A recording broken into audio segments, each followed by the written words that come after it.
I never thought a casual coffee meeting could change the trajectory of my entire life, but here I am, sitting in what used to be his corner office on the 47th floor of Manhattan's most prestigious business address. My name is Alexandra Kavari, and just 18 months ago, I was nothing more than another ambitious entrepreneur trying to make it in New York's cutthroat tech industry.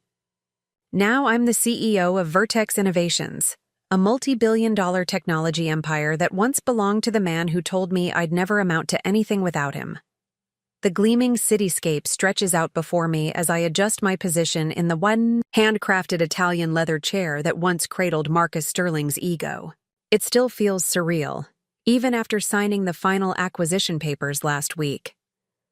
The Wall Street Journal called it the hostile takeover of the decade, but they don't know the half of it. They don't know about the late-night threats, the sabotaged contracts, or the moment I discovered the fatal flaw in his seemingly impenetrable empire. Looking back, I can pinpoint the exact moment everything changed. It was a chilly October morning, and I had just launched my startup's first product, a revolutionary AI-driven financial analysis platform. The innovation blogs were buzzing, and several major investment firms had expressed interest. I was riding high on the possibilities when Marcus Sterling's office called. He wanted to meet. At 35, I thought I was prepared for anything the business world could throw at me. After all, I'd worked my way up from being a first-generation immigrant washing dishes in my parents' small restaurant to graduating top of my class at MIT, followed by 5 years at prestigious consulting firms. But nothing could have prepared me for that meeting with Marcus Sterling, the tech industry's most celebrated entrepreneur. The coffee shop he chose was one of those exclusive Manhattan establishments where a single cappuccino costs more than a meal for two elsewhere. I arrived 15 minutes early, my pitch deck perfectly prepared, heart racing with excitement. Here was my chance to impress the industry titan whose career I had followed since college.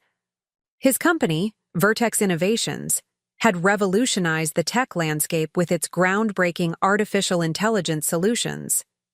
Having him interested in my startup felt like winning the lottery. Marcus arrived precisely on time, his 6'2" frame commanding attention in a perfectly tailored charcoal suit that probably cost more than my entire wardrobe.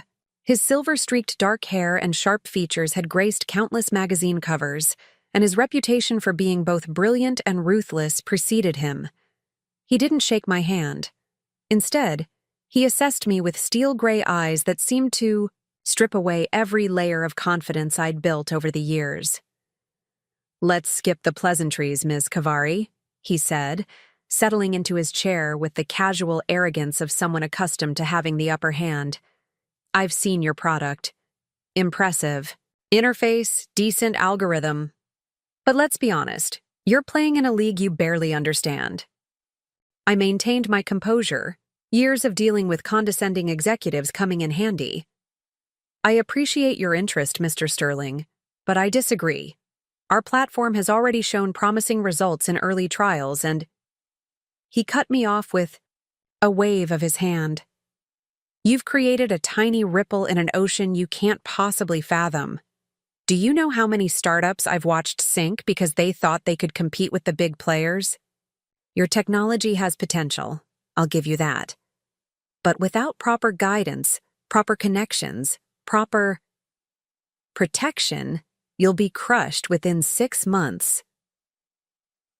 The conversation that followed would ignite a chain of events that would reshape both our lives. Marcus Sterling offered to buy my company at a fraction of its worth. When I declined, his pleasant facade cracked, revealing the predator beneath. His words still echo in my mind. "You're making a grave mistake, Alexandra. In this industry, you're either predator or prey. And trust me, without me behind you, you'll never succeed. You'll be lucky if your company survives the quarter." I left that coffee shop shaken but resolute. What Marcus Sterling didn't know, couldn't know, was that his threats had just ignited a fire within me that would ultimately consume his entire empire. As I stepped out into the brisk October air, my mind was already formulating a plan. He had revealed something crucial in that meeting: his fear. Beneath all his posturing and threats, Marcus Sterling was afraid of what my technology could do. Little did I know that this realization would set me on a path that would uncover the dark secrets at the heart of Vertex Innovations. Secrets that would ultimately bring one of tech's most powerful men to his knees.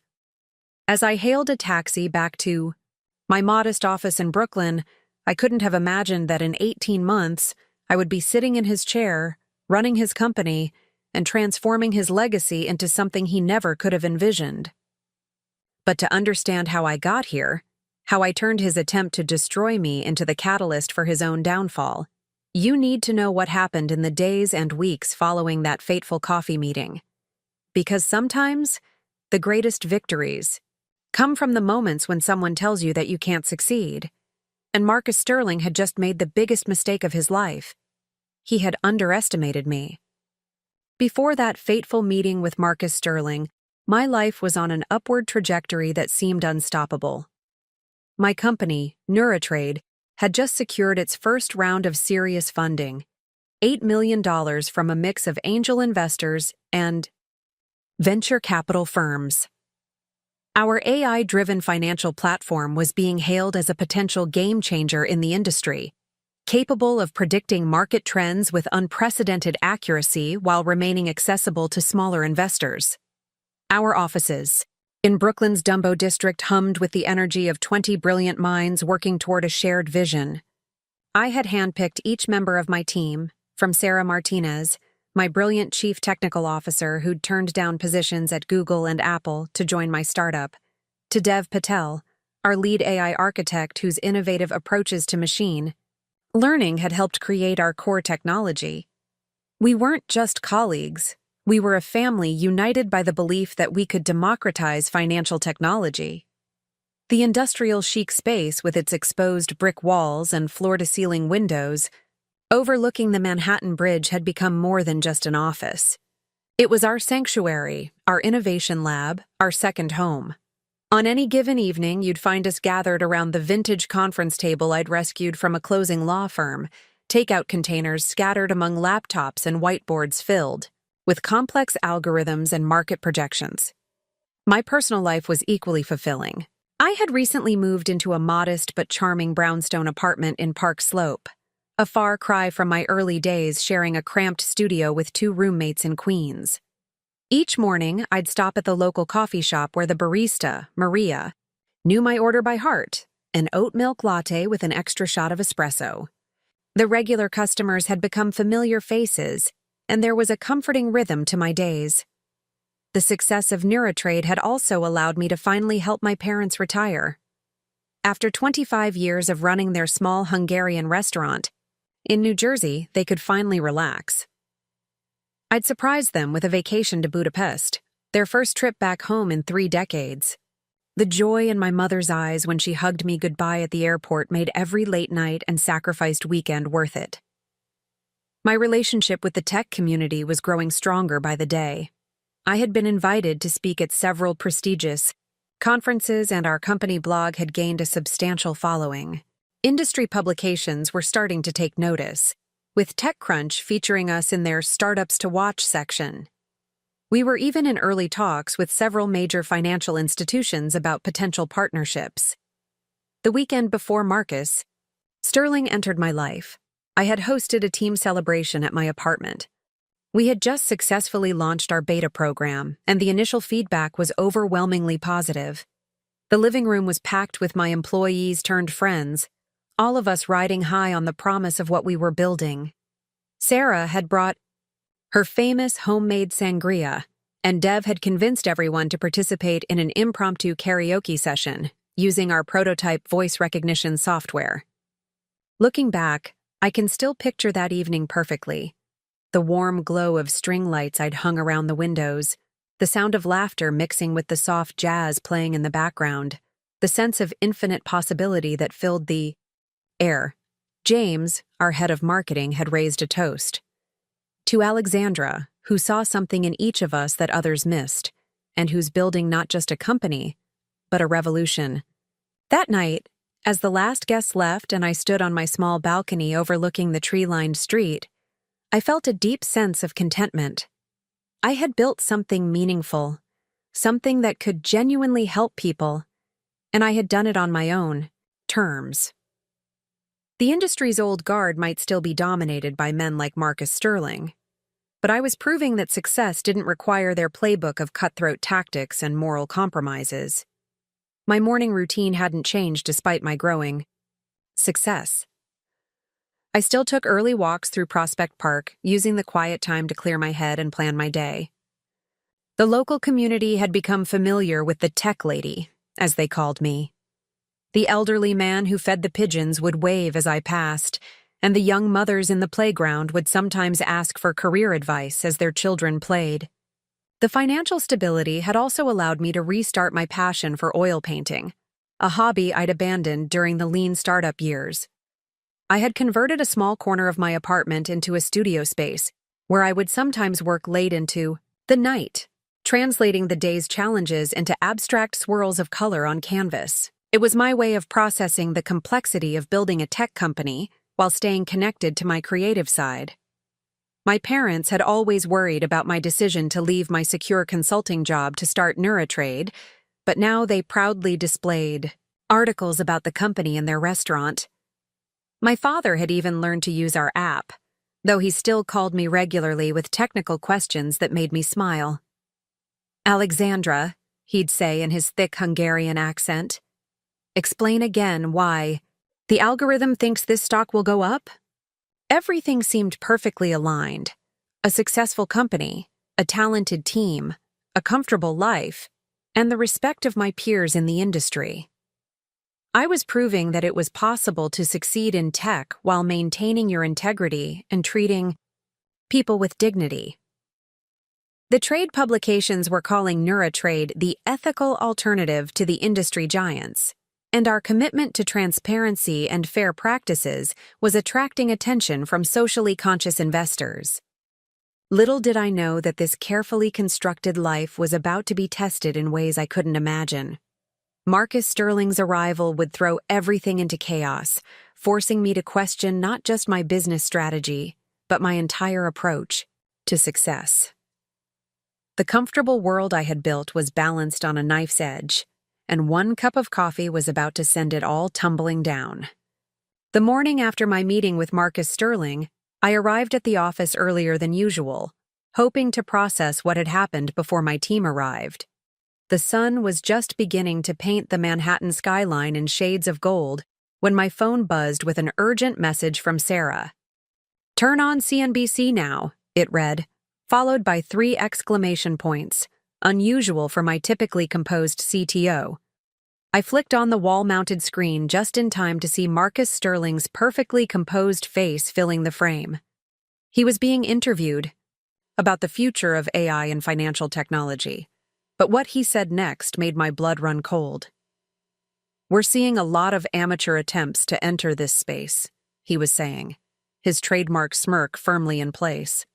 "Companies with flashy interfaces, but fundamentally flawed algorithms that could put investors at serious risk. At Vertex, we believe in protecting consumers from these dangerous experiments." Though he never mentioned NeuroTrade by name, the implication was clear. The interviewer pressed him for specifics, and Sterling's response was calculated. "Let's just say there's one particular company that's been making waves lately with claims about democratizing financial AI. Our analysis shows their algorithm has critical security vulnerabilities that could expose users to significant financial risk." My phone started ringing immediately. First Sarah, then Dev, then our lead investors. By the time I'd finished the 3rd call, NeuroTrade Security was trending on Twitter, and our company email was flooded with concerned messages from beta users. Sterling hadn't just threatened me in private, he was orchestrating a public takedown. But it got worse. At 9:15 a.m., our servers experienced a massive DDoS attack. Our platform, which had been running flawlessly for months, suddenly went dark. Dev and his team worked frantically to restore service, but by then, the damage to our reputation was spreading. Tech blogs that had praised us just days before were now publishing skeptical articles questioning our security protocols. "This has to be illegal," Sarah fumed as we huddled in my office watching our stock price plummet. "He's deliberately spreading misinformation. We can sue him for defamation." But I knew better. Sterling's words had been carefully chosen, just specific enough to damage us but vague enough to avoid legal repercussions. The real blow came that afternoon. Jerome Williams, the CEO of First Capital Bank and our most promising potential partner, called to cancel our upcoming pilot program. "I'm sorry, Alexandra," he said, genuine regret in his voice. "But we can't risk our reputation. Not with these security concerns in the air." One by one, other potential partners followed suit. By evening, our office felt like a war room. Empty coffee cups littered every surface as my team worked tirelessly to counter the attack and salvage our reputation.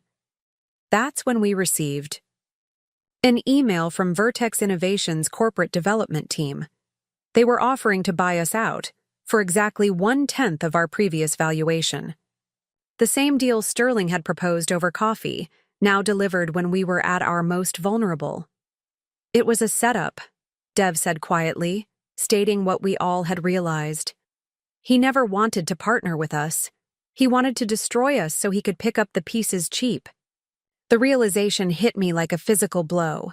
Sterling hadn't just threatened me. He had orchestrated an elaborate plan to force us into submission. I stood at our office windows, watching the lights of Manhattan flicker on as dusk settled over the city. My team waited anxiously for my response to Sterling's offer. They had all seen their stock options losing value by the hour. Some had families to support, mortgages to pay. I couldn't blame them for being scared.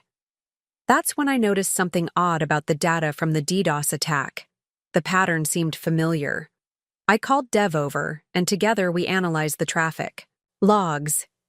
The attack signature matched known patterns from a security firm that specialized in stress testing financial platforms. A firm that, after some quick research, we discovered was a subsidiary of Vertex Innovations. "He's not just trying to buy us," I said, the pieces finally falling into place. "He's afraid of us. Our algorithm must be better than he's letting on." I thought back to the coffee meeting, to the flash of concern I'd seen in Sterling's eyes when I'd mentioned our success rate. He wasn't trying to protect the market from us. He was trying to protect his market share. I gathered my team, their faces showing a mix of fear and determination. "Sterling thinks he can break us," I said, my voice steady despite the anger burning inside. "He thinks we'll give up and sell out because he's made things difficult. But he's just shown us something incredibly valuable. He's shown us that he's scared." Sarah stepped forward, her expression fierce. "So what's our play?" The others leaned in, and I saw the spark of fight returning to their eyes. "We go on the offensive," I replied, moving to the whiteboard. "But not the way he expects.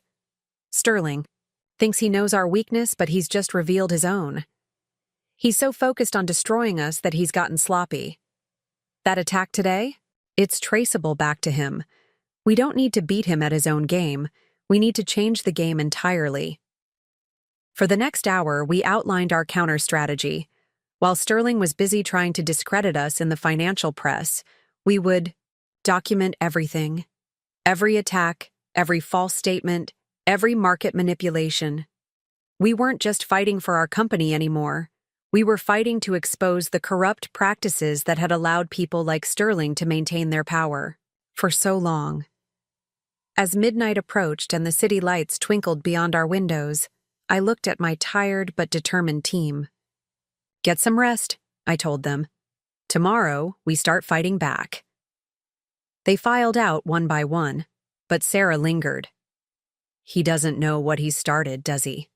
she said, a slight smile playing at her lips.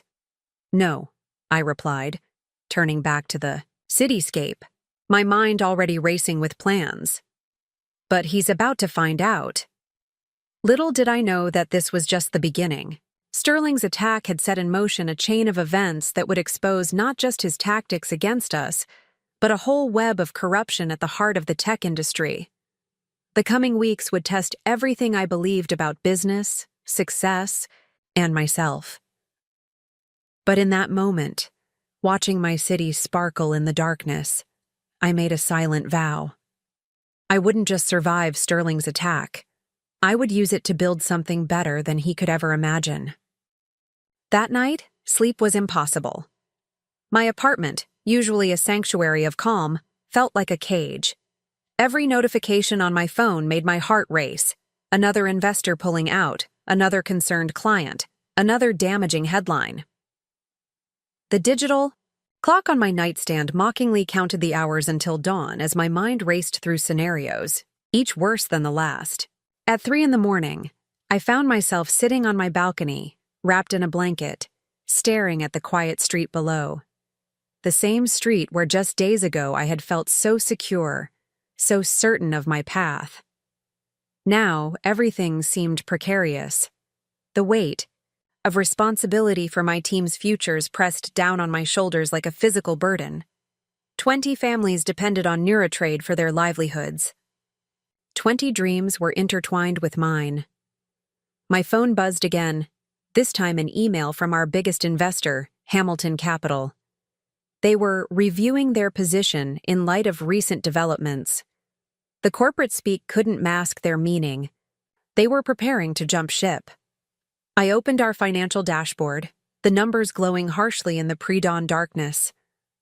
Our runway, which had seemed so comfortable just days ago, now looked frighteningly short if we lost our major investors. The painting corner of my apartment caught my eye, my latest unfinished canvas still on the easel. The abstract swirls of blue and gold that had represented possibility now seemed to mock me. I walked over and touched the dried paint, remembering how my father had always said that every successful person faces a moment that defines them. "It's not the punch that matters," he would say in his thick accent. "It's how you get back up." As if summoned by my thoughts, my phone lit up with his name.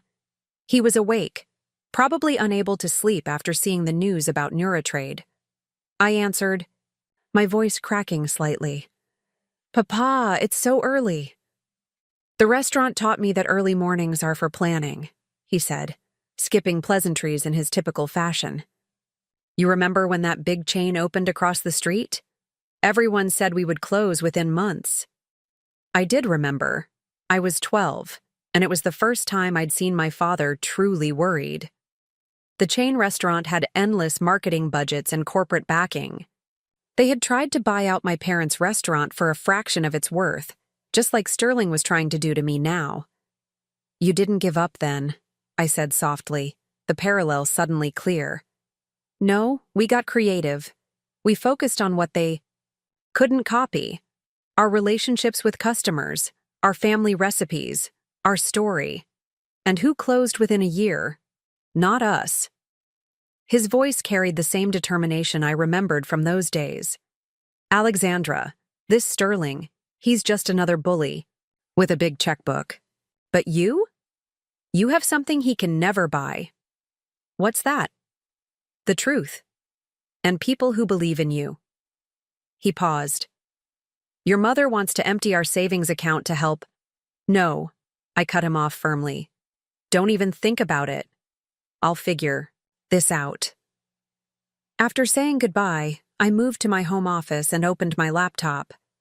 Instead of checking the continuing damage to our stock price, I started researching Marcus Sterling's rise to power. Article after article praised his business acumen, his technological innovations, his market insights. But something felt off about the narrative. I created a timeline of Vertex Innovations' major acquisitions and product launches. A pattern began to emerge. Every major growth spurt in Sterling's company had followed the acquisition of a smaller competitor, usually after that competitor faced sudden, catastrophic technical or reputational challenges. Just like what was happening to us. The sun was rising when Sarah called. "I couldn't sleep either," she said without preamble. "I've been going through our security logs from the attack. You need to see this."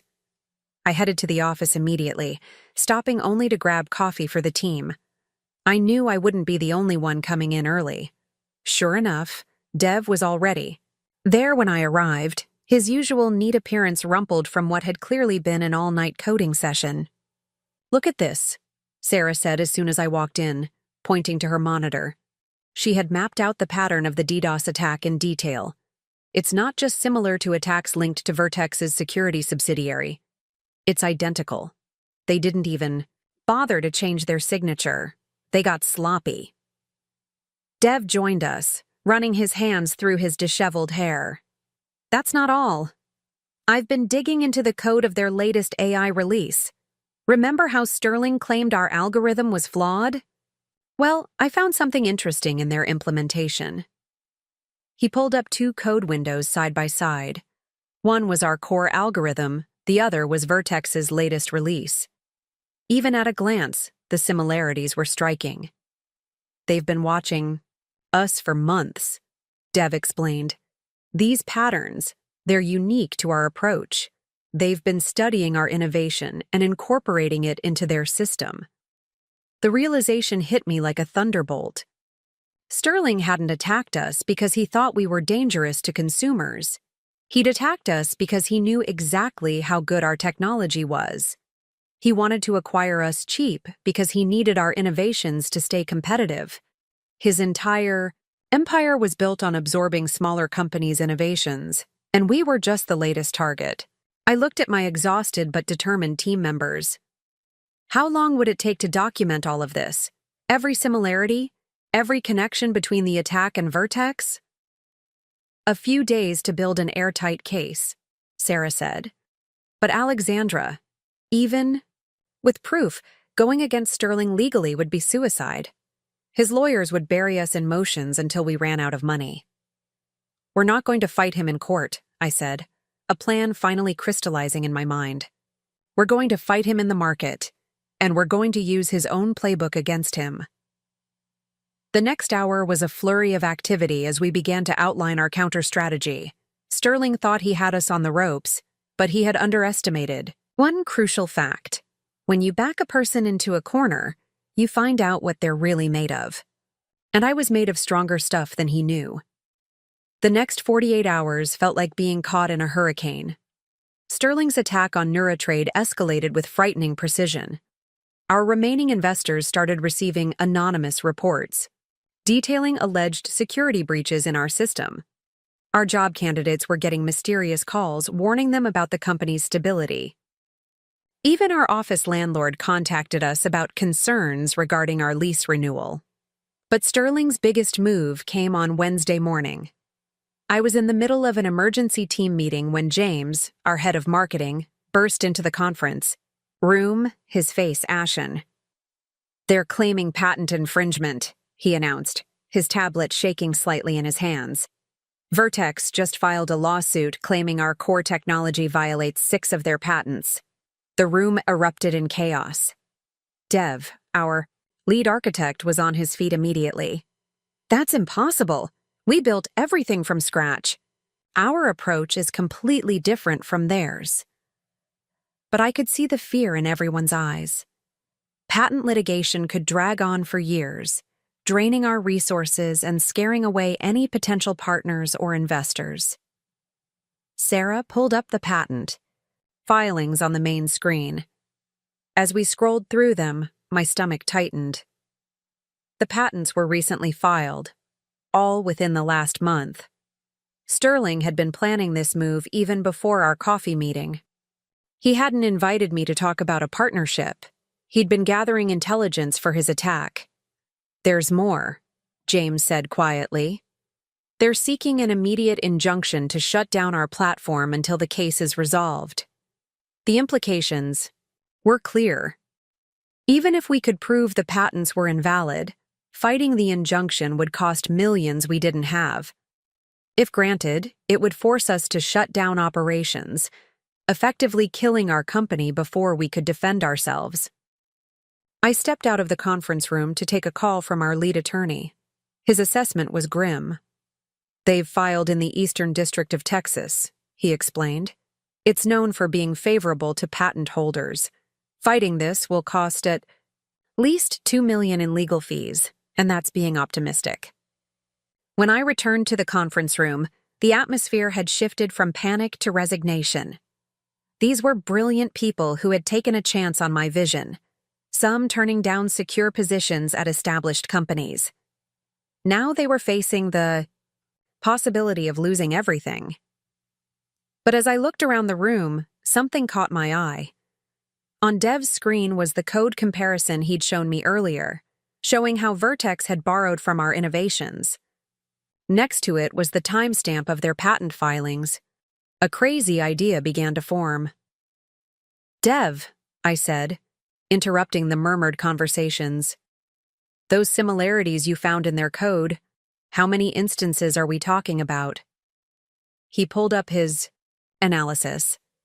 "At least 12 clear cases where they've implemented our unique approaches.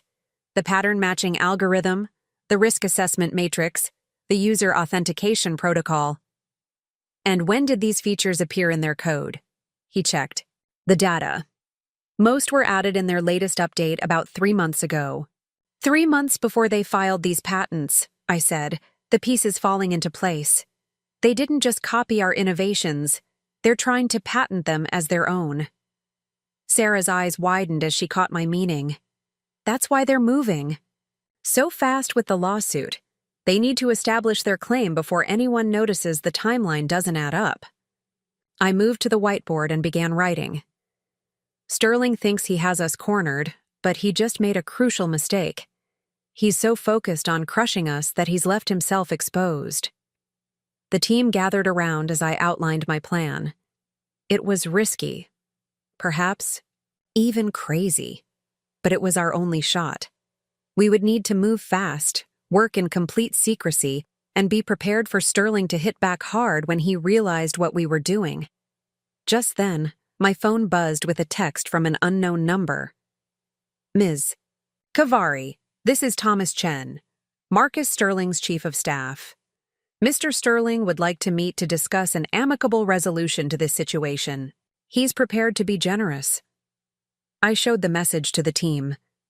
"He thinks we're ready to give up," Sarah said, disgust evident in her voice. "No," I replied. "He's worried. He knows what we might find if we start digging too deeply into their code. This isn't just about shutting us down anymore. It's about covering his tracks." I typed a response. "Thank you, but I'll have to decline. I'm quite busy preparing our defense." The reply came almost instantly. "Don't be foolish, Ms. Kavari. Mr. Sterling is offering you a way out. I strongly suggest you take it." I put my phone away and turned to my team. "Everyone who wants to walk away, now's your chance. What we're about to do will put us directly in Sterling's crosshairs. I won't blame anyone for protecting themselves." The room was silent for a moment. Then Dev stood up. "I didn't leave Google to work for another corporate bully. I came here because I believed in what we were building. I'm in." One by one, others voiced their support. Even our newest hire, a junior developer who'd only been with us for 2 weeks, stood firmly with the team. Looking at their determined faces, I felt a surge of emotion. Sterling might have more money, more lawyers, and more political connections, but he had given me something far more valuable: a team of brilliant people united against injustice. "All right," I said, turning back to the whiteboard. "Let's get to work. We've got 48 hours to set our trap, and we're going to need every minute." The next days would test us in ways we couldn't imagine, but in that moment, something had shifted. We were no longer just fighting for survival. We were fighting to expose the truth about how power really worked in the tech industry. And this time, we had nothing left to lose. The next morning, we arrived at the office to find our security passes deactivated. A notice from building management cited security concerns as the reason for our sudden eviction. Sterling's influence ran deeper than we'd imagined. Within hours, we were forced to pack up our entire operation. Computers, servers, and all. Our research materials. "We can't go to any co-working spaces," Sarah pointed out as we loaded equipment into rental vans. "They'll be watching those. Sterling probably has people monitoring every tech-friendly office space in the city." She was right. We needed somewhere off the grid, somewhere Sterling's network couldn't reach. That's when I remembered my parents' restaurant. The business had moved to a new location years ago, but they still owned the old building in New Jersey. The upper floor had been their living quarters before they moved to the suburbs, and the space had sat empty ever since. It's not exactly Silicon Valley, I said as we pulled up to the aging 3-story building in a quiet part of Newark. The brick facade needed work, and the windows were dusty, but it had something crucial: anonymity. No one would look for a cutting-edge tech company above an abandoned restaurant in New Jersey. We worked through the night setting up our makeshift office. The old dining room became our main workspace, vintage booths transformed into coding stations. The kitchen, with its industrial-grade electrical system, proved perfect for our servers. Dev rigged up a complex system of mobile hotspots and VPNs to mask our digital footprint. "Let them try to track us now," he said with grim satisfaction. By dawn, Neuratrade had gone guerrilla. Our team of 20 was cramped but operational.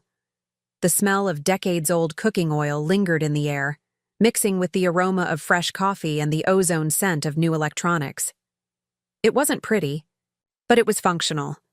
Sarah had taken over my parents' old bedroom as our security center. Monitors covered every surface, tracking both our systems and Vertex's public-facing operations. "They're getting nervous," she reported. "Their attack patterns are becoming more aggressive. They know we're up to something." The pressure was mounting. Our bank notified us that our business accounts were being audited. Another of Sterling's tactics to squeeze us. I had to use my personal savings to set up a new account under a shell company, just to keep our operation running.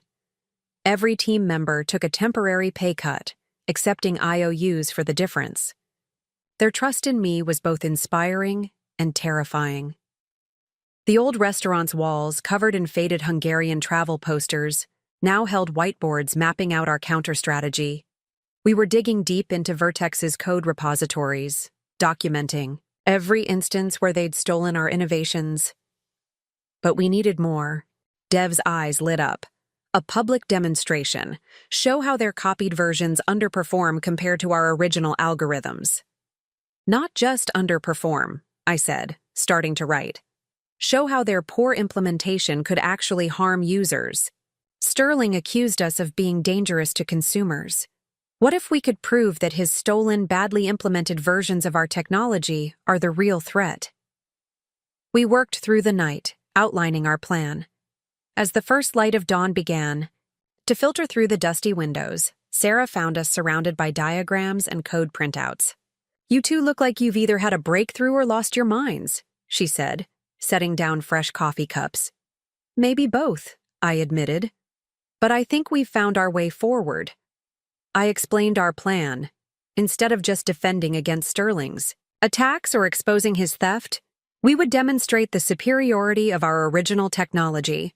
We would show the world not just that he had stolen our innovations, but that his company was actually making technology worse in the process. "It's risky," Sarah warned. "Going public like that will make us an even bigger target." "We're already his target," I replied. "But right now, we're playing his game on his terms. It's time to change the rules." As the rest of the team began to stir, coming downstairs in various states of dishevelment, I looked around the old restaurant. This place had been my family's first stand against corporate bullies who thought money could buy everything. Now, it would serve the same purpose again.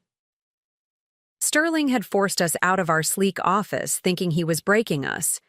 Instead, he had given us exactly what we needed, a reminder of what we were really fighting for. This wasn't just about protecting our company anymore.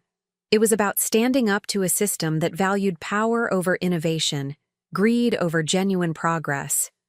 I touched the worn counter where I'd spent so many hours of my childhood, feeling the strength of my parents' legacy in the smooth wood.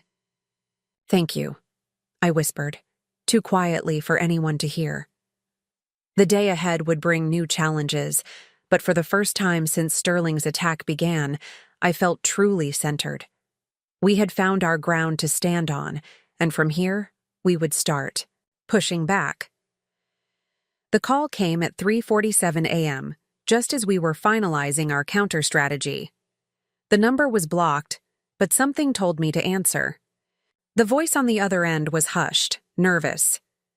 "Ms. Kavari, my name is Rachel Martinez. I used to work for Vertex Innovations. We need to talk." I put the call on speaker, signaling the team to stay quiet. "I'm listening." "Not over the phone," Rachel insisted. "Sterling has everyone monitored. Can we meet?" "I know things that could help you, but we have to be careful. He has people everywhere." We arranged to meet at a 24-hour diner in Jersey City, neutral ground, public enough to be safe, but quiet enough to talk. I chose Sarah and Dev to come with me, leaving the rest of the team to continue our work. The diner was almost empty when we arrived, save for a few late-night truckers and a woman sitting alone in a corner booth, her hands wrapped around a coffee cup.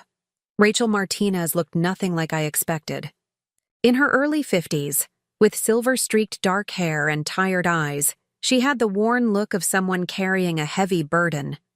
As we slid into the booth, she glanced nervously at the door.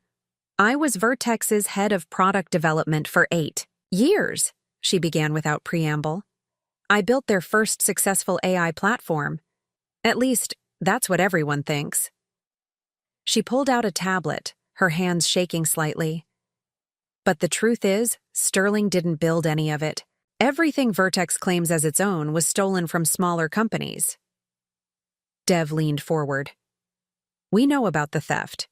We've found evidence in their code." Rachel shook her head. "It's bigger than that. Much bigger.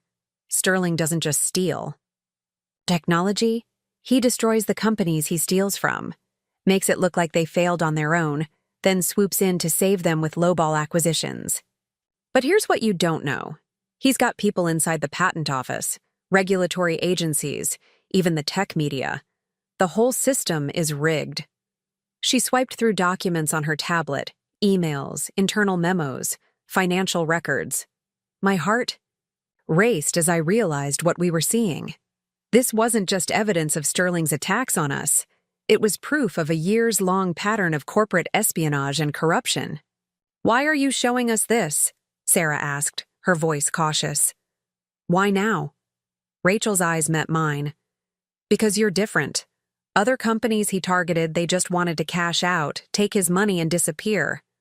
But you're fighting back, and you're getting close to exposing something he can't afford to have exposed." "The patent applications," I said, the pieces clicking into place. "They're not just about our technology, are they?" "No," Rachel confirmed. "Sterling's entire empire is built on stolen innovations. But he got sloppy with your company. He rushed the patent filings, broke his usual patterns.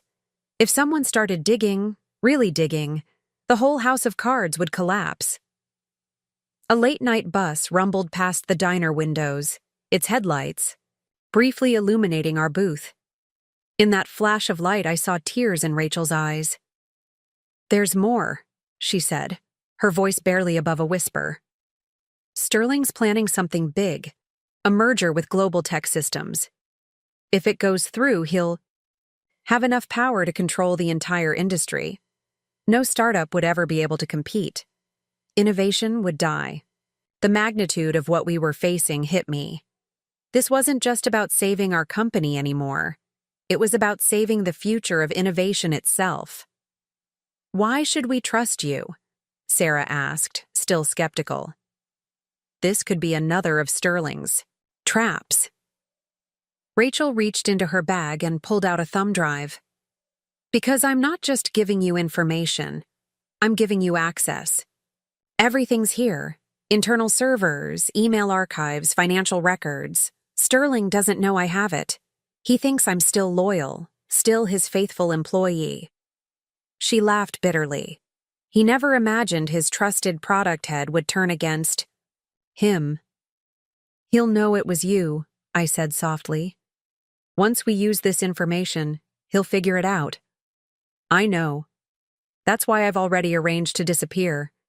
There's a teaching position waiting for me in Singapore. I leave tonight. She stood up, leaving the thumb drive on the table. Use it wisely. And Alexandra? Be careful. Sterling's not just powerful, he's desperate. And desperate men are dangerous. After Rachel left, we sat in silence, the thumb drive lying between us like a live grenade. The sleepy diner, with its chipped coffee cups and flickering fluorescent lights, seemed an unlikely place for such a pivotal moment. This changes everything, Dev said finally. With this kind of access. We can prove everything, Sarah finished. Not just the attacks on us, but the whole corrupt system. I picked up the thumb drive, feeling its weight in my palm. No, I said. We can do more than that. We can take his entire empire down. The walk back to our makeshift headquarters was tense, each of us lost in thought. The pre-dawn air was thick with possibility and danger. Rachel's revelations had given us powerful ammunition, but they had also raised the stakes exponentially. We weren't just fighting for our company's survival anymore. We were taking on an entire corrupt system. As we approached the old restaurant building, I noticed a black SUV parked across the street, its engine running. Sarah saw it too. We're being watched, she muttered. Good, I replied, surprising them both. Let them watch. Sterling needs to know we're not hiding anymore. We're coming for him, and this time, we have what we need to finish this. The team was waiting for us upstairs, running on coffee and determination. As I held up the thumb drive, I could feel the weight of the moment. Everything changes now, I announced. Get ready for war. The next 18 hours in our makeshift headquarters felt like stepping through the looking glass. Rachel's thumb drive was a digital Pandora's box, and with each file we opened, the true scope of Sterling's corruption became clearer. We worked in shifts, our team huddled around screens in the old restaurant, processing the mountain of data before us. Look at this, Dev called out around midnight, his voice echoing through the quiet building. Internal emails from 2019.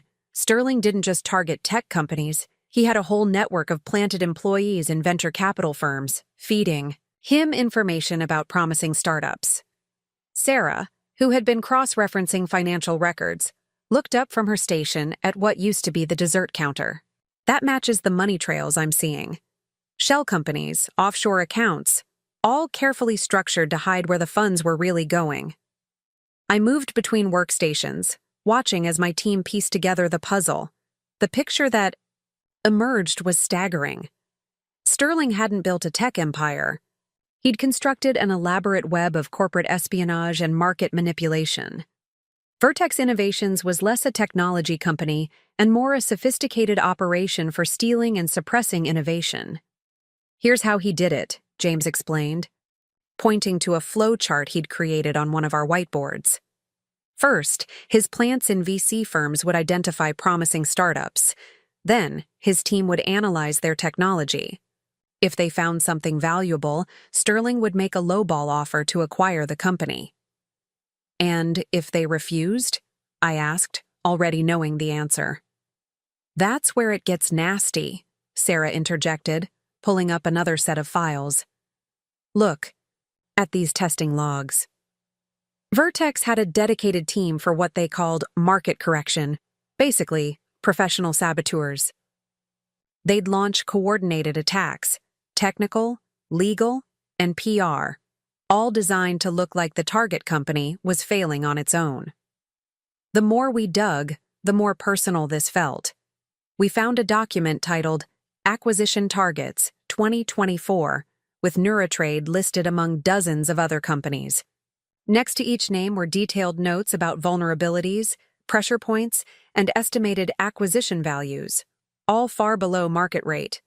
But the real breakthrough came at 3 a.m., when Dev discovered a hidden folder in Vertex's source code. Repository. You need to see this, he said, his voice tight with excitement.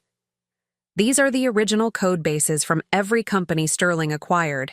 He kept them all, probably as insurance. I leaned over his shoulder, scanning the files. There it was, irrefutable proof that Vertex's technology was built entirely on stolen innovations. Not only that, but Sterling had documented everything, arrogant enough to believe his records would never be exposed. "Wait," Sarah said suddenly, her fingers flying over her keyboard. "Cross-reference these dates with the global tech merger documents Rachel mentioned." She pulled up a timeline. Sterling isn't just planning a merger. He's planning to use all this stolen technology to create a monopoly. Once global tech absorbs Vertex, they'll control every major AI innovation of the past 5 years. The implications were staggering. If the merger went through, Sterling wouldn't just destroy competition, he'd strangle technological progress itself. Every new startup would face the same choice: sell to Sterling or be destroyed. As dawn approached, we gathered in what had once been the restaurant's main dining room, surrounded by our findings. The old walls, which had witnessed countless family dinners and celebrations, now held complex diagrams mapping out Sterling's empire of corruption. "We have enough to destroy him," James said, reviewing our evidence. "The patent fraud alone would trigger federal investigations. Add in the market manipulation, corporate espionage, and antitrust violations." "It's not enough," I interrupted, an idea forming. "If we just expose him, someone else will take his place. The system that allowed him to do this will remain intact." I moved to the central whiteboard, beginning to sketch out a new plan. We need to do more than destroy his empire. We need to transform it. The team gathered closer as I outlined my vision. We wouldn't just expose Sterling's corruption, we would use his own methods against him, but instead of destroying innovation, we would liberate it. "Look at these code bases," I said, pointing to Dev's discovery. "Sterling has been sitting on revolutionary technologies, keeping them locked away to maintain control. What if we could release them, not just expose his theft, but return these innovations to their rightful creators?" Sarah caught on quickly. "A lot of those original companies still exist, just struggling after Sterling's attacks, with their original technology restored and Sterling's interference exposed. They could rebuild," Dev finished, excitement building in his voice. "But Sterling will fight back with everything he has, the moment we move against him. He'll try to destroy all the evidence." I agreed. "That's why we need to coordinate this perfectly. One synchronized move that he can't counter." As we refined our plan, I couldn't help but appreciate the irony. Here we were, in my family's old restaurant, planning to take down one of the most powerful men in tech. The humble building that had represented my parents' American dream was now hosting a different kind of revolution. A notification pinged on Sarah's laptop. Another attack attempt from Vertex, still hunting for our location. Let them search, I thought. They had no idea what was coming. "Everyone get some rest," I announced, seeing the exhaustion on my team's faces. "Tomorrow we start putting this plan into action." Sterling thought he could bury us in his graveyard of destroyed companies. Instead, we're going to use his own grave to bring them all back to life. As the team dispersed to their makeshift beds, I stayed behind, looking at the evidence of Sterling's corruption spread across our workstations. In trying to crush us, he had given us exactly what we needed to destroy him. Sometimes I realized the greatest weakness isn't in being underestimated. It's in believing your own lies about being untouchable. Over the next 3 days, our old restaurant headquarters transformed into a war room. Every surface was covered with evidence of Sterling's crimes, each piece carefully documented and cross-referenced. We worked in continuous shifts, knowing we were racing against time. The global tech merger was scheduled for the end of the month, giving us less than 2 weeks to execute our plan. "I've made contact with 3 more former Vertex employees," James announced, hanging up his phone. He had been reaching out to people who had left the company under suspicious circumstances, building a network of witnesses. two are willing to testify about Sterling's practices, but they're terrified of retaliation. Sarah looked up from her station, where she was compiling a database of Sterling's market manipulation tactics. Tell them they won't be alone. We've already got 15 former employees ready to come forward, plus Rachel's evidence. Once we move, Sterling won't be able to retaliate against anyone. I was reviewing the forensic analysis of Vertex's code repositories when Dev burst through the kitchen doors, his laptop clutched to his chest. "We've got a problem," he said, his face pale. "Sterling's team just pushed a major update to their systems. They're trying to overwrite the evidence." We gathered around his screen, watching as lines of code scrolled past. Sterling was attempting to cover his tracks, replacing the stolen code with new versions. But he had made a crucial mistake. "He's desperate," Dev explained, pointing to inconsistencies in the update. "Look at these timestamps. They're backdating everything, trying to make it look like they developed these technologies independently, but they're leaving traces everywhere." I smiled, recognizing the opportunity. He's given us exactly what we need. This isn't just evidence of theft. It's evidence of an active cover-up. Just then, my phone buzzed with a message from Jerome Williams, our ally at First Capital. Bank. "Sterling's making moves," the text read. "Massive transfers from Vertex's accounts. Looks like he's preparing for something big." Sarah was already tracking the financial activity. "He's liquidating assets, moving money offshore. Classic. Preparation for a scorched earth defense." She pulled up more data. "But look at this. He's also buying up shares in global tech through shell companies. He's not just running, he's still trying to push the merger through." The pieces clicked into place. Sterling wasn't just trying to hide his past crimes. He was accelerating his plans. If he could complete the merger before we exposed him, he'd be too powerful to touch. We needed to move faster. I gathered the team for a strategy session around what had once been my family's best table for large parties. The irony wasn't lost on me. This table had hosted countless celebrations of small victories. Now it was witnessing the planning of a corporate revolution. "We've been thinking about this wrong," I said, spreading out our evidence. "We've been building a perfect case, trying to make it bulletproof. But Sterling's not going to wait for us to finish. We need to change tactics." Dev leaned forward. "What are you suggesting?" "A triple attack," I replied, drawing on the whiteboard.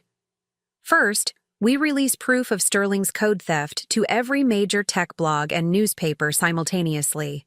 Second, we activate our network of former employees to corroborate the story. And third, this is where it gets interesting, we use Sterling's own automated trading systems against him." Sarah's eyes lit up. "The backdoor access Rachel gave us. We could trigger their system to dump Vertex stock at the exact moment the news breaks." "But that's not all," I continued. "Remember those code bases Sterling stole? We're going to release them too, not to the public, but back to their original creators.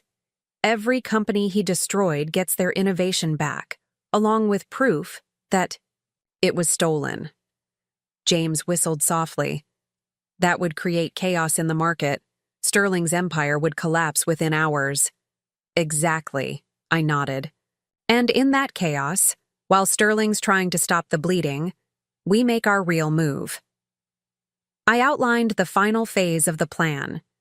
It was audacious, possibly insane, but it was also our best shot at not just exposing Sterling, but fundamentally changing the power structure he represented. As we refined the details, a notification popped up on our security monitors.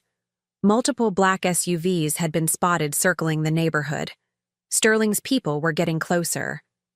"They're going to find us eventually," Sarah warned. "Let them," I replied, my voice firm. "By the time they do, everything will already be in motion." We worked through the night, preparing our attack. Each team member had their role, their targets, their precise timing. We were like a guerrilla army preparing for an assault on a fortress, using Sterling's own weapons against him. Around midnight, I stepped outside for air, the cool night breeze carrying the faint scent of my mother's old spice garden, somehow still surviving in the corner of the parking lot. The lights of Manhattan glittered in the distance. Somewhere over there, Sterling was probably sitting in his office thinking he had us beaten, but he had made the same mistake that every empire builder eventually makes. He had started believing his own mythology. He thought his power made him invincible, that his money could buy anything, that his influence could silence anyone.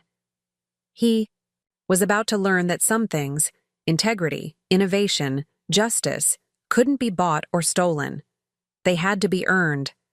And in trying to steal them, he had created the seeds of his own destruction. I went back inside to my team, to our planning, to our revolution. In less than 24 hours, we would light the fuse that would blow Sterling's empire apart. And from its ashes, we would build something better. The confrontation with Sterling came sooner than we expected. I was reviewing final preparations with the team when our perimeter alerts triggered. 6 black SUVs had pulled up outside the restaurant, and Sterling himself stepped out of the lead vehicle, flanked by security guards and what looked like corporate lawyers. "Well," Sarah said, watching the security feed, "at least we don't have to worry about finding him." I straightened my jacket, the same one I'd worn to that first coffee meeting where he'd tried to intimidate me. "Keep everything running according to plan," I instructed the team. "No matter what happens next, don't stop the sequence." As I walked downstairs to meet Sterling, I could hear my father's voice from years ago. "Sometimes, Alexandra, the strongest position is to let your enemy come to you." I opened the restaurant's front door before Sterling could knock, enjoying the flash of surprise on his face. "Ms. Kavari," he said, recovering quickly. "Hiding in a defunct restaurant? I expected better from you." He tried to step inside, but I blocked his path. "No security guards, no lawyers," I said firmly. "Just you and me, Marcus. Or are you afraid to face me without your entourage?" His eyes narrowed, but he motioned for his people to stay back. As he followed me inside, I saw him take in our makeshift headquarters, the sophisticated technical setup contrasting sharply with the worn restaurant interior. "Interesting choice of location," he said, attempting to regain his usual condescending tone. "Though I suppose beggars can't be choosers when they're running from the law." "Running?" I laughed, genuinely amused. "No, Marcus. We've been building. But then, you wouldn't understand that concept, would you? You've never built anything in your life. You've only stolen and destroyed." His facade cracked slightly. "Careful, Alexandra. You're already facing patent infringement charges. Don't add defamation to your problems." I moved to one of our workstations and pulled up a file. The original code base of his first acquisition, complete with timestamps and developer signatures. "You mean like this patent? The one you stole from TechVantage in 2019 before destroying their company?" I opened another file. "Or maybe this one, taken from Innosys right before you launched your mysterious market correction campaign against them?" Sterling's face paled slightly, but he maintained his composure. "You're playing a dangerous game, Alexandra. Whatever you think you've found." "We found everything, Marcus." I pulled up more files, watching his expression change as he recognized them. "Rachel Martinez says hello, by the way. She kept excellent records." That hit home. Sterling's carefully maintained mask slipped, revealing the predator beneath. "Rachel," he spat the name. "I gave her everything. Her betrayal will cost her dearly." "That's your problem, Marcus. You think you can own people the same way you steal companies. But loyalty can't be bought or stolen. It has to be earned." Above us, I knew my team was executing our plan. Sterling's empire was already beginning to crumble, though he didn't know it yet. Our evidence was being distributed to journalists, regulators, and the original creators of the stolen technology. His automated trading systems were about to turn against him, and his carefully hidden network of corporate spies was being exposed. "What do you want?" he demanded, his voice hard. "Money? A position at Vertex? Name your price." I walked him over to the old counter where I'd spent so many childhood hours watching my parents build their honest business. "You still don't get it, do you? This isn't a negotiation. It's not even revenge. This is a revolution." On cue, Sarah sent the signal to my phone. Everything was in position. I turned one of our monitors towards Sterling, showing him real-time data of what was happening to his company. "Right now, every major tech publication is receiving proof of your crimes. Your stolen patents are being invalidated. Your hidden accounts are being frozen. The companies you destroyed are getting their technology back. And your precious merger with Global Tech?" I smiled as another alert flashed. Their board just called an emergency meeting to cancel it. Sterling lunged for his phone, but it was too late. The cascade had begun.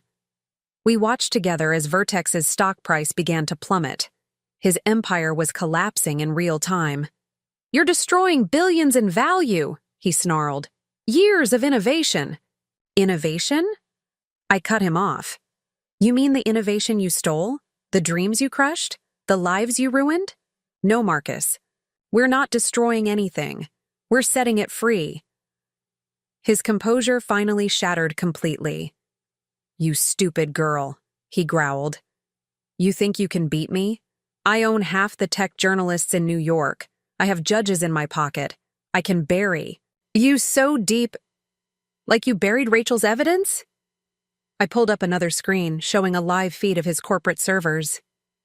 "While we've been talking, my team has been broadcasting everything. Every stolen code repository, every fraudulent patent, every email ordering attacks on competitors. It's all public now." Sterling staggered slightly, gripping the counter for support.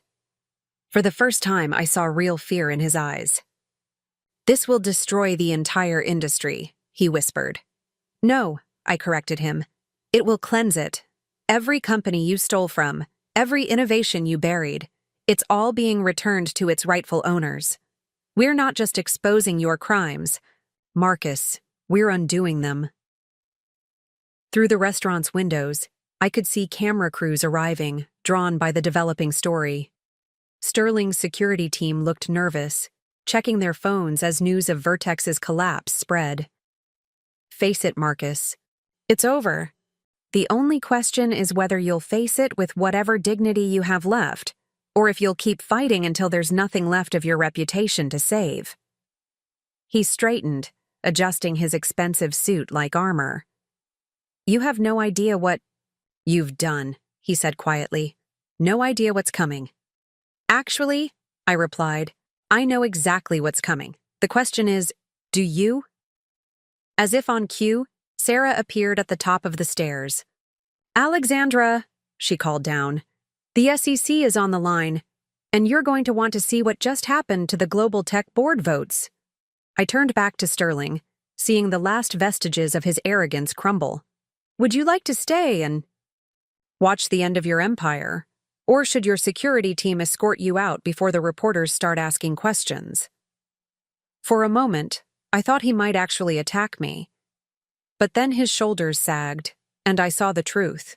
Without his power, his money, his stolen innovations, Marcus Sterling was just another bully who'd finally met his match. As he turned to leave, I called after him. "Remember what you told me, Marcus? That I'd never succeed without you?" I gestured to the chaos of screens showing his empire's collapse. "Looks like you were wrong about that too." The hours following, Sterling's departure were chaos incarnate. Our old restaurant headquarters had become the epicenter of a technological earthquake that was shaking Silicon Valley to its core. News vans clogged the street outside, their satellite dishes creating a forest of metal against the dawn sky. My phone wouldn't stop ringing. Journalists, investors, regulators, all wanting to know more about the woman who had brought down Marcus Sterling. "The SEC is sending a team," Sarah reported, juggling multiple calls. "They want every piece of evidence we have. The FBI's cybercrime unit is also interested, especially in the corporate espionage angle. Dev burst in from our makeshift server room. We've got movement in Vertex's systems. Their tech team is trying to purge servers, but we've already backed up everything. More importantly, he paused, his eyes shining with excitement. 3 of the companies Sterling destroyed have already started rebuilding using their recovered technology. They're asking if we want to collaborate. James was coordinating with our network of former Vertex employees turned whistleblowers. They're all safe, he confirmed. Rachel's testimony is being taken in Singapore, and the others are coming forward now that Sterling's influence is crumbling. But amid the triumph, we faced a crucial decision. Vertex Innovations was imploding, its stock price in free fall, its board of directors in emergency sessions. The company that Sterling had built through theft and intimidation was coming apart at the seams, and in the chaos, an unexpected opportunity had emerged. "You need to see this," Sarah said, pulling up a document on our main screen. It was a message from Vertex's board of directors. In the wake of the revelations, they were offering to hand control of the company to us, to me specifically. They saw it as the only way to salvage what remained of their corporate reputation. "They're desperate," James observed. "The board knows they're all potentially liable for Sterling's crimes. They're looking for a way out." I stared at the offer, feeling the weight of the moment. Taking control of Vertex would give us unprecedented resources, influence, and the power to reshape the tech industry. But it would also mean becoming the very thing we had fought against. "What would we even do with Vertex?" Dev asked, voicing the question on everyone's mind. That's when an idea began to form. One that would either redefine corporate technology or blow up in our faces spectacularly. I moved to the whiteboard, the same one where we had planned Sterling's downfall. "What if we don't just take over Vertex?" I said, starting to write. "What if we transform it, break it apart and turn it into something entirely new?" The team gathered around as I outlined my vision. Instead of maintaining Vertex as a monolithic corporation, we could split it into autonomous innovation hubs. Each hub would be partially owned by the developers and creators working there, with a mandate to collaborate rather than compete. The infrastructure Sterling built for stealing innovation, we could repurpose it for sharing innovation, Devi said, catching on to the idea. Open source development, shared resources, collaborative research. A network instead of an empire, Sarah added, her eyes lighting up. But the board will never go for it. It's too radical. The board doesn't have a choice, James pointed out. Right now, their only alternative is total collapse and probable criminal charges. As we refined the plan, more alerts kept coming. Sterling had been detained at JFK Airport, apparently trying to flee the country. Global Tech's CEO had resigned. Tech blogs were calling it the biggest shakeup in Silicon Valley history. But we had to move fast. Other players would try to fill the power vacuum Sterling had left. Already rumors were circulating about larger tech companies planning to swoop in and buy Vertex's assets. I gathered my team, the brilliant, loyal people who had stood with me through everything. "This is bigger than just defeating Sterling," I said. "This is our chance to change how the tech industry works. But I won't make this decision alone.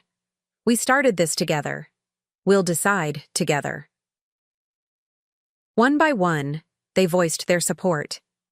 Even our newest team members who had joined us just before Sterling's attack were all in.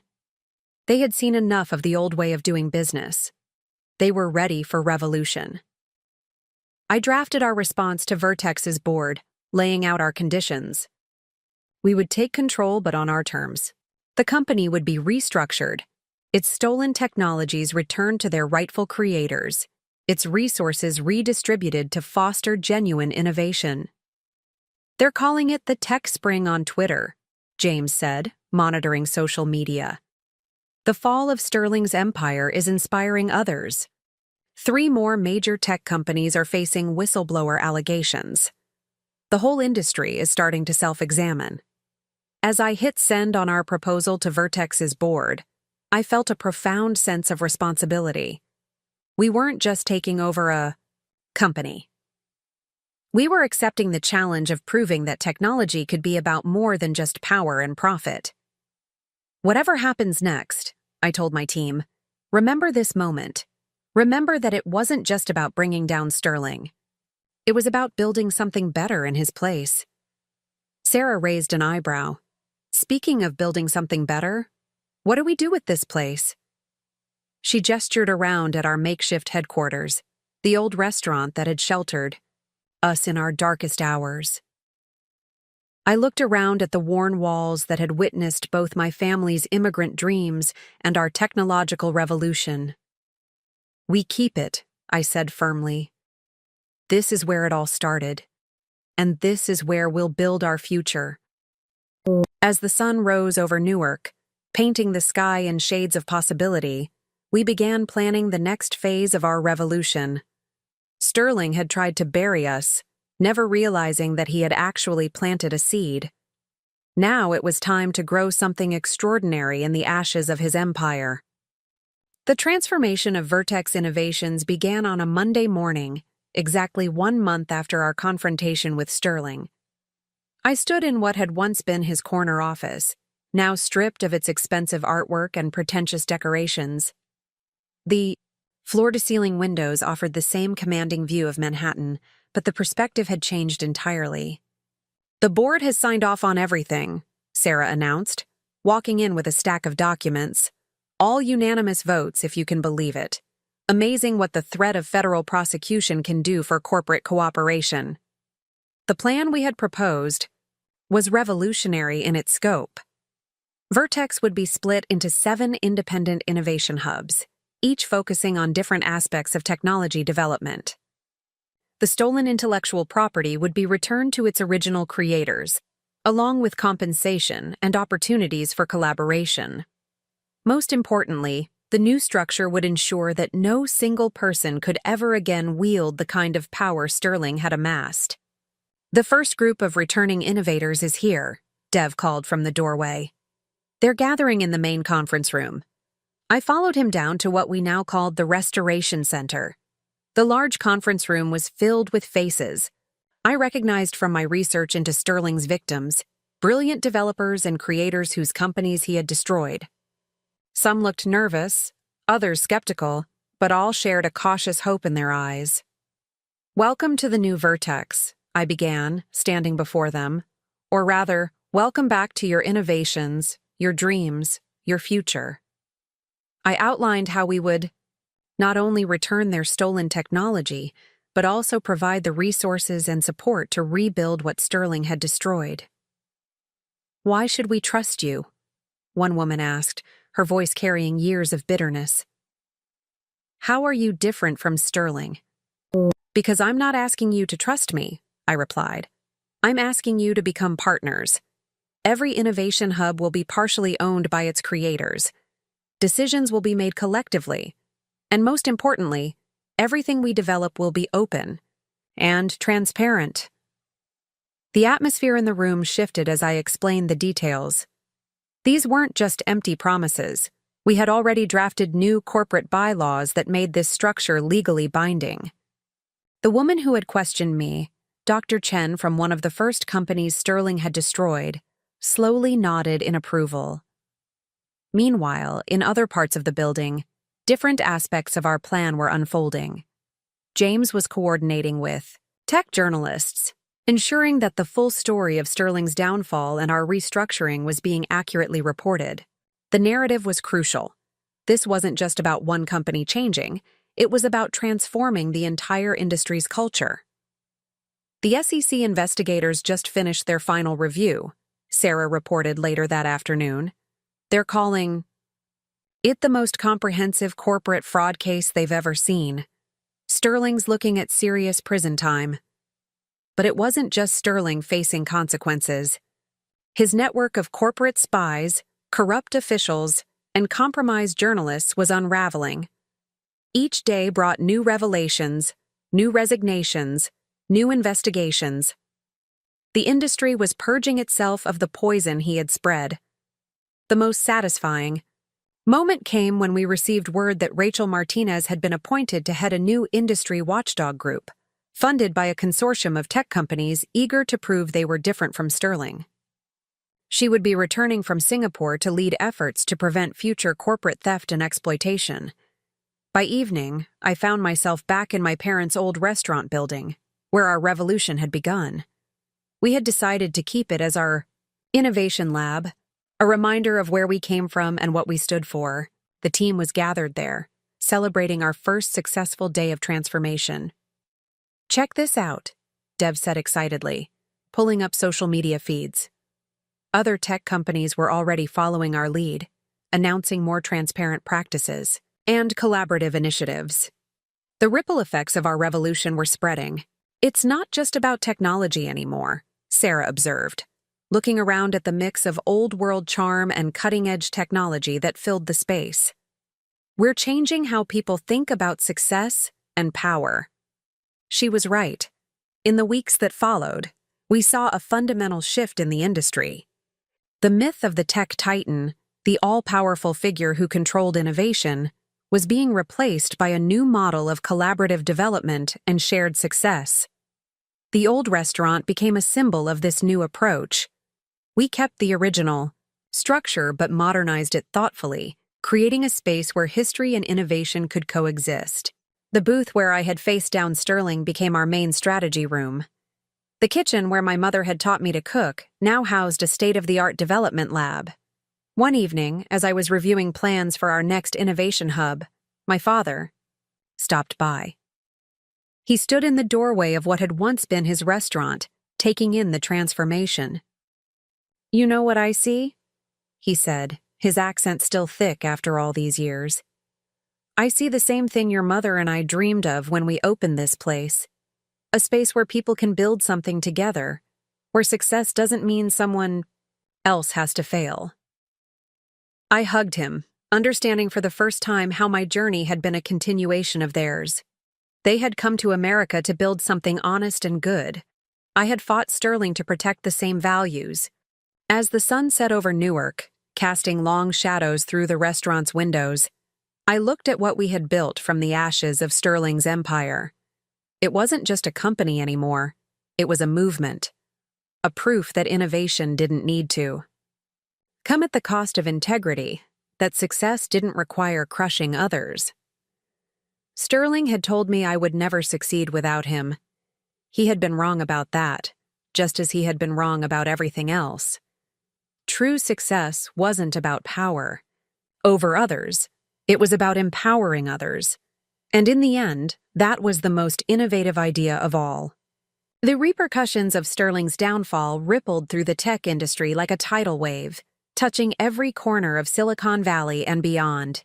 In the weeks following our takeover of Vertex Innovations, I watched as the empire he had built, through theft and intimidation, transformed into something entirely different, something revolutionary. The press called it the Great Tech Reformation. Every day brought new headlines about companies following our lead, embracing transparency and collaborative innovation. The fortress-like offices of major tech companies, once symbols of corporate secrecy and power, were being redesigned into open innovation hubs. The very language of the industry was changing, from disruption and domination to collaboration and shared growth. Sterling's arrest made international news. The image of him being led out of his Hamptons mansion in handcuffs, his perfectly tailored suit wrinkled from a night of hiding from federal agents, became a symbol of the end of an era. The man who had once graced magazine covers as a tech visionary was now the face of corporate corruption. But the real story wasn't about Sterling's fall. It was about what rose from the ashes of his empire. The 7 innovation hubs we created from Vertex's remains were already producing remarkable results. Dr. Chen, who had initially questioned our motives, was now leading our AI ethics hub, working with a team of researchers to ensure technology served humanity rather than exploiting it. "You need to see this," Sarah said one morning, bringing her laptop into my office. No longer Sterling's austere corner suite, but a collaborative space filled with whiteboards and comfortable furniture. She pulled up a series of graphs showing the performance metrics of our new structure. The data was stunning. Innovation output had increased by 300% in just 3 months, while employee satisfaction scores were at record highs. The return of stolen technologies to their rightful creators had sparked a renaissance of innovation. Companies that Sterling had crushed were rebuilding, their original founders now partnering with us to develop their ideas properly. The patent. Office had to create a special task force just to handle the volume of innovations being properly registered and shared through our new open collaboration framework. The human impact was even more profound. Rachel Martinez's whistleblower protection program had inspired others to come forward throughout the industry. Stories of corporate abuse and stolen innovations poured in, each one leading to investigations and reforms.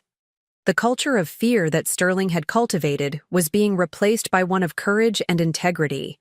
But not everyone celebrated our revolution. Old guard tech executives, seeing their power structures threatened, launched a coordinated campaign against us. They claimed our model was unsustainable, that innovation required strong central control, that we were destroying shareholder value. Their arguments fell flat when our first quarterly results showed record profits, all while maintaining our commitment to ethical innovation. The most surprising consequence came from an unexpected quarter. Universities and research institutions began approaching us, interested in adapting our collaborative model for academic research. Our innovation hubs became bridges between academia and industry, fostering a new kind of knowledge exchange that benefited everyone. "Remember when Sterling said I'd never succeed without him?" I asked Sarah one evening as we watched the sunset from the rooftop garden we'd built atop the old restaurant. "He never understood that real success isn't about control, it's about creation." The transformation wasn't just corporate. Our team members, once focused solely on their specific roles, were now thinking like entrepreneurs and innovators. Dev, our brilliant but formerly introverted lead developer, was now mentoring a group of young programmers, teaching them not just coding, but ethical development practices. James had transformed our marketing department into a transparency hub, regularly publishing detailed reports about our development processes and decision-making. The very aspects of our business that Sterling had kept hidden became our greatest strengths.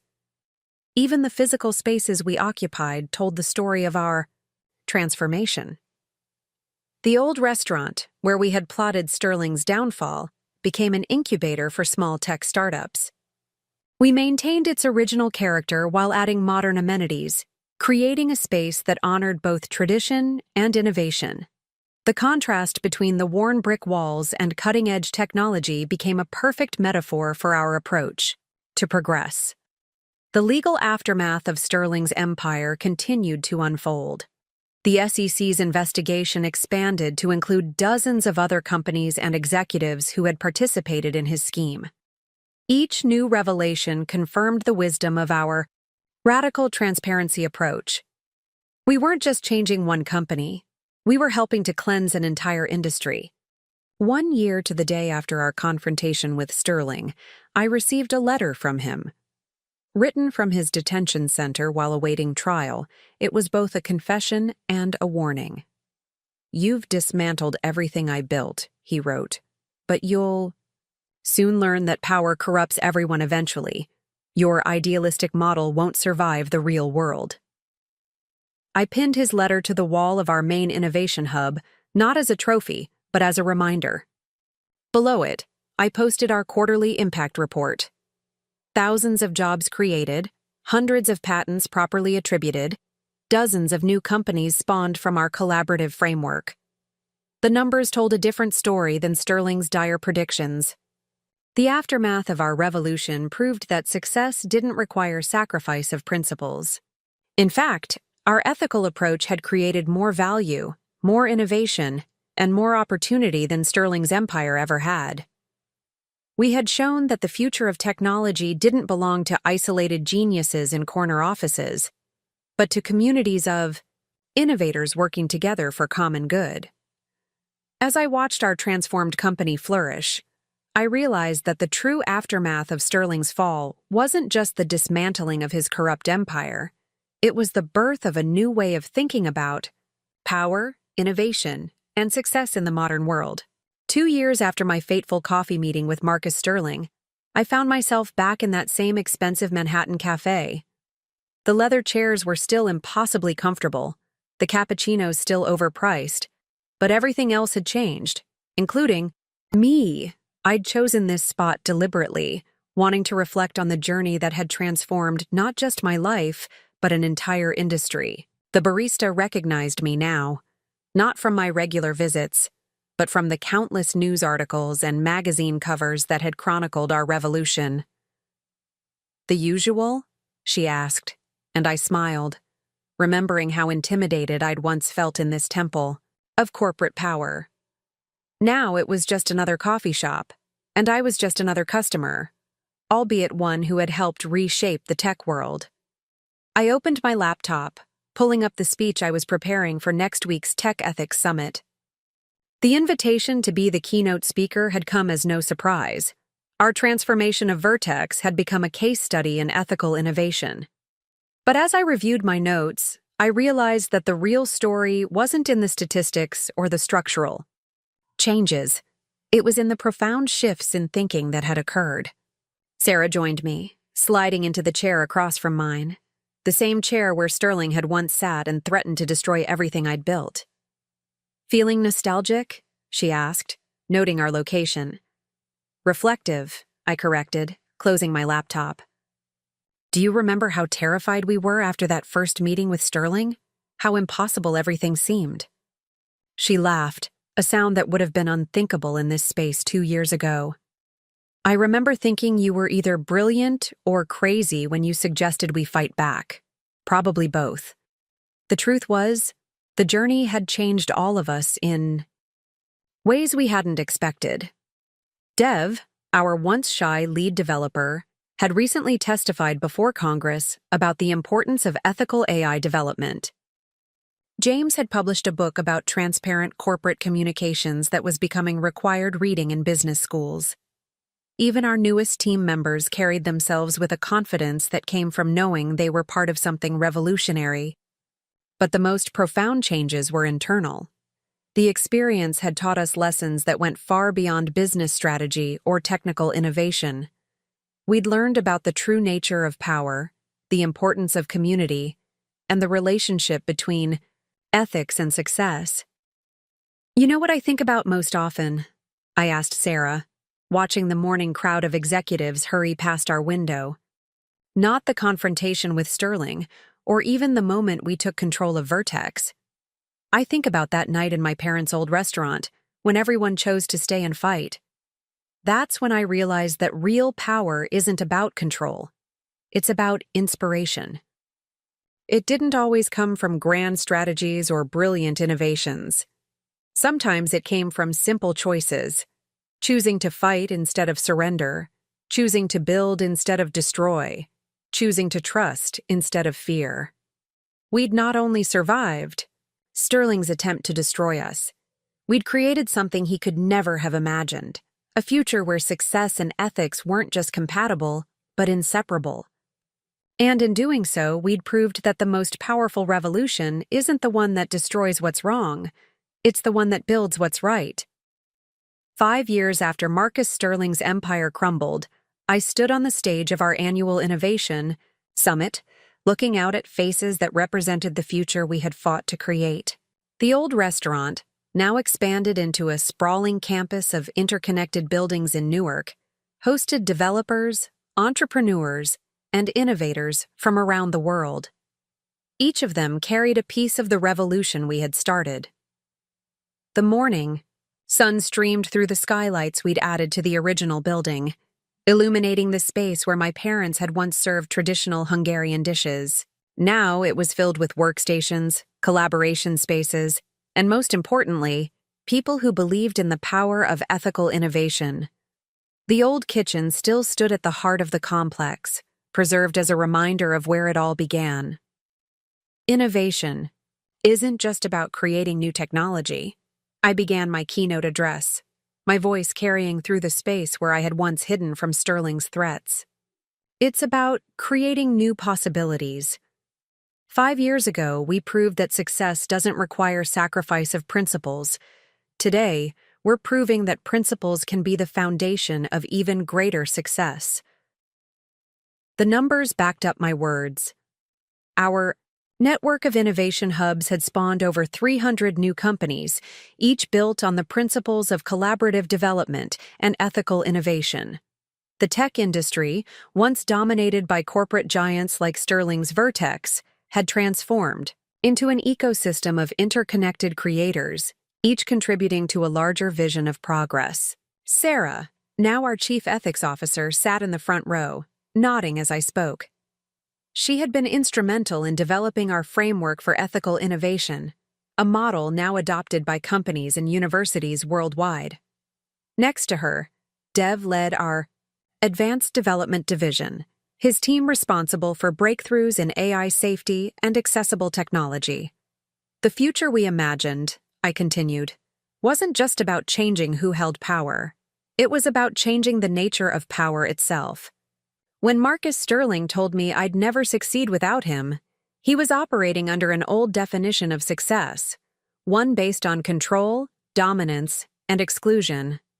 Today, we define success by how many people we empower, how much value we create for society, and how well we preserve our principles while pursuing progress. The transformation hadn't been easy.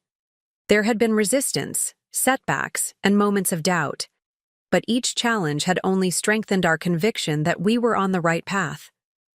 The old restaurant, with its worn brick walls and modern additions, stood as a perfect metaphor for our approach, honoring the past while building the future. After my speech, I walked through our campus, stopping to chat with teams working on various projects. In one room, formerly the restaurant's storage cellar, a group of developers was collaborating with ethicists on an AI system designed to protect user privacy. In another, once the upstairs apartment where my family had lived, young entrepreneurs were pitching their ideas to mentors from our network. James caught up with me near the original entrance, where the old restaurant sign still hung. "You'll want to see this," he said, pulling up a news alert on his tablet. Sterling was being released from prison, having served his sentence for corporate fraud and racketeering. "Are you worried?" James asked, studying my reaction. I smiled, remembering the fear that name had once inspired. "No," I replied honestly. "Sterling's world doesn't exist anymore. We've built something stronger than his empire ever was." The proof was all around us. Where Sterling had built walls, we had created bridges. Where he had hoarded innovation, we had fostered collaboration. His model of success through domination had been replaced by success through contribution. The very language of technology had changed, from disruption to enhancement, from competition to cooperation. Later that afternoon, I met with a group of students from our mentorship program. They came from backgrounds similar to mine, children of immigrants, outsiders to the traditional tech world, driven by dreams of making a difference. Looking at their eager faces, I saw the future we had fought to create. "The most important lesson I learned," I told them, "wasn't about technology or business strategy. It was about the power of staying true to your principles, even when, especially, when someone tells you that principles are a weakness." The day ended with a small gathering in the original dining room. My parents were there, my father beaming with pride as he watched young innovators work in the space where he had once served meals. My mother, who had taught me my first lessons about integrity and perseverance, hugged me tightly. "You've built something beautiful," she whispered in Hungarian. "Not just a successful company, but a place where dreams can grow." As the sun set over Newark, casting long shadows through the windows of our transformed space, I thought about the journey that had brought us here. Sterling had tried to force me into a choice between success and principles, never understanding that the greatest success comes from standing firmly by your principles. The empire I now led wasn't built on power over others, but on empowering others. It wasn't maintained through fear and control, but through trust and collaboration. Where Sterling's Vertex had been a fortress, our innovation network was a garden. A place where ideas could take root, where innovation could flourish, where success meant helping others succeed. My phone buzzed with a message from Rachel Martinez, who now ran the industry's largest ethics oversight organization. She was sharing news about another tech company adopting our collaborative model. The revolution we had started was still spreading, still growing, still transforming the industry. Standing in the doorway of what had once been my family's restaurant, now the heart of a global innovation movement, I felt a profound sense of completion. Sterling had been wrong about everything, about success, about power, about the future of technology, but his greatest mistake had been in thinking that he could break someone who refused to be broken. The new beginning we had created wasn't just about technology or business. It was about proving that integrity wasn't a liability, but an asset. That community wasn't a weakness but a strength, that the future belonged not to those who could dominate others, but to those who could inspire others to achieve their dreams. As the lights of our campus illuminated the evening sky, I knew that this wasn't just a new beginning for me or our company. It was a new beginning for the entire concept of innovation itself, and that was the greatest success of all.